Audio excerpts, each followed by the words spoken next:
Hey guys, how are we all? Welcome back to the Twister Bones podcast, where each week I sit down and I read and react to a bunch of spooky, scary, horrifying and weird stories that can range from ghost stories and the paranormal to real life encounters with creepy people and potentially dangerous people. So before I get into this week's stories, I just want to quickly go over some housekeeping things like usual. So firstly, I will always credit the people who wrote these stories, so all of the information will be in the description of each episode if you want to go and support those content creators. And finally, if you have your own scary story, so whether that be an encounter with a stalker or your own paranormal experience, whatever really, and you want it to feature in a future episode, please reach out and send your story over to me. I would love to read it out. And you can do this by either using the Facebook page, which is just Twist the Bones Podcast, or you can email it to twistthebonespod@gmail.com. And apart from that, let's get into this week's stories. So this is by Curious Gal 99 and it's called Our Ouija Board Experience. I'm a cradle Catholic and I'm rather stupid most of the time, so bear with me. This happened almost a year ago, so I'll try to be as honest and specific as possible.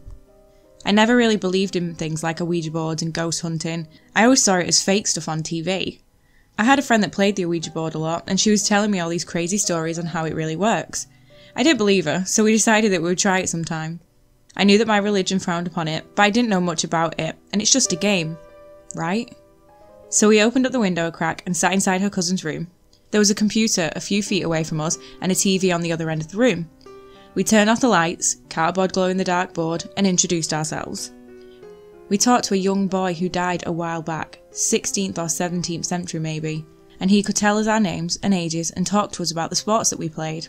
We asked him what his favourite thing was, and he turned on the computer and iTunes opened up, so we figured it was music. This scared us a lot. We asked him to please turn off the computer and well, he did. We were getting hungry, so we told him that we would be back in half an hour or so and left. My friend and I came back 2 hours later. We'd lost track of time, and he was angry at her, not me, because of how late we were. The TV turned on and off.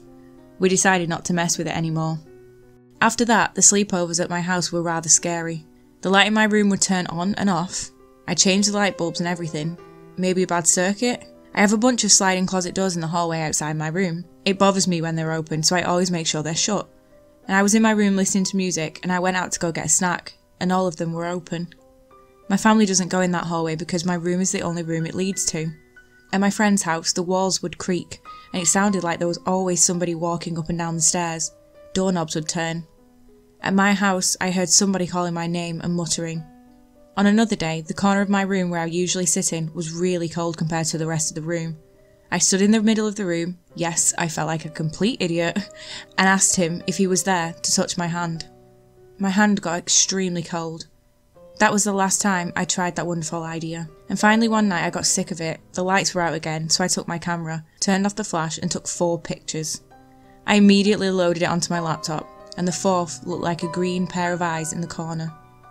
My friend screamed and started crying, and we both ran out of the room. I was laughing hysterically because for some reason, I laugh when I'm scared. He had told us his name, but I won't say it, because I heard that if you say the name it gets stronger. I'm not very experienced in this stuff. I went to confession and the priest pretty much flipped out and told me to burn it. I heard that's the worst thing you could do to a board, and plus it wasn't mine, so I didn't. I prayed a lot. I threw holy water pretty much everywhere.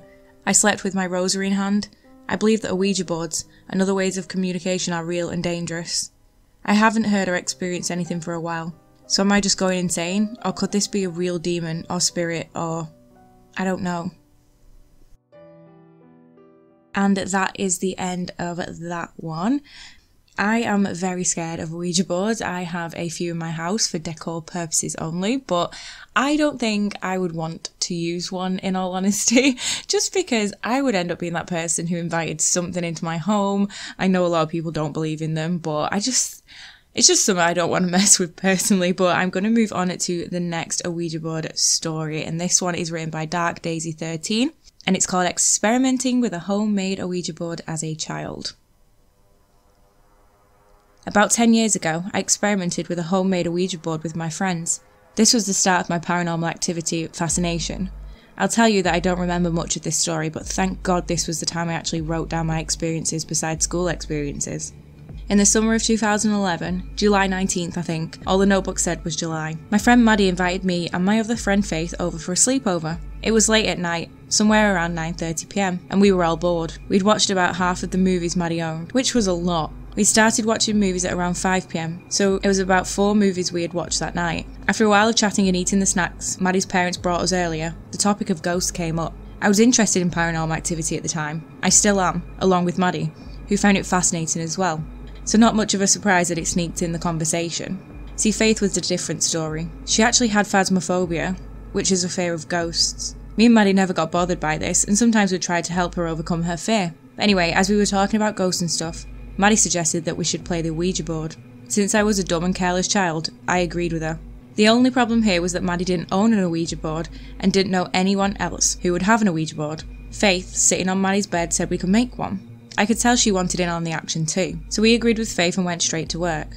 Maddie didn't have any good supplies we could use, so we had to make it out of construction paper. Faith helped and did all the drawing since she was good at it, and I was searching up the rules and Maddie was making the planchette. After everything was set up, it was around 10, maybe 11 p.m, so it was dark out, kind of a perfect time to play. So we set the board in between us, me and Faith were up against Maddie's bed and Maddie was by her dresser. I learned that if you do it in a figure 8 that you'll get the energy going. I tried it out by doing this movement 5 times with all of our fingers on the planchette. After the 5th time I asked if there was someone who would like to talk to us, and the planchette moved over to yes. Me and the girls all looked at each other. We're now communicating with a spirit. The energy in the room felt no different though, and we just went ahead asking questions. Faith stayed close by to me because she was freaked out. Maddie asked, "Are you a good spirit?" And it answered, "Yes." "What's your name?" Faith asked. And the board answered, "Sadie." So I then asked, "Sadie, how old are you?" And Sadie said, 7. Maddie asked, "I don't mean to be mean, but when did you die?" And Sadie replied, 1998. So Faith asked her, "Why are you in the room?" And Sadie said, "She has blonde hair." Maddie then realised, "You mean me?" And Sadie said, "Yes." We all looked at each other, then Maddie said she felt a strong, peaceful-like energy right on her left. So I just went ahead and asked a question. "Sadie, do you mind knocking something over for us?" And Sadie said yes.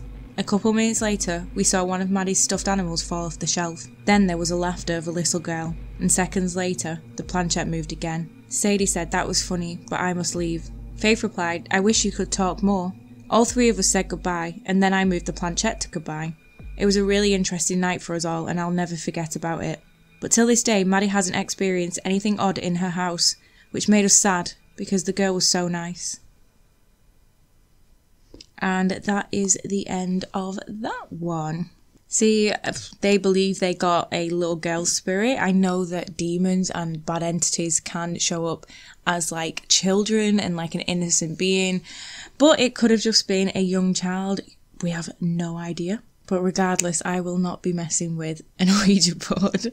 But those are the 2 stories from this week. If you have your own Ouija board story, I would absolutely love to hear it. But I'm actually going to leave it there for this week. So thank you so much for listening. And in the meantime, if you want to keep up with me, you can head over to my Instagram, which is just @AlienQueenMeg. But apart from that, I will catch you guys in my next one. Stay spooky, guys.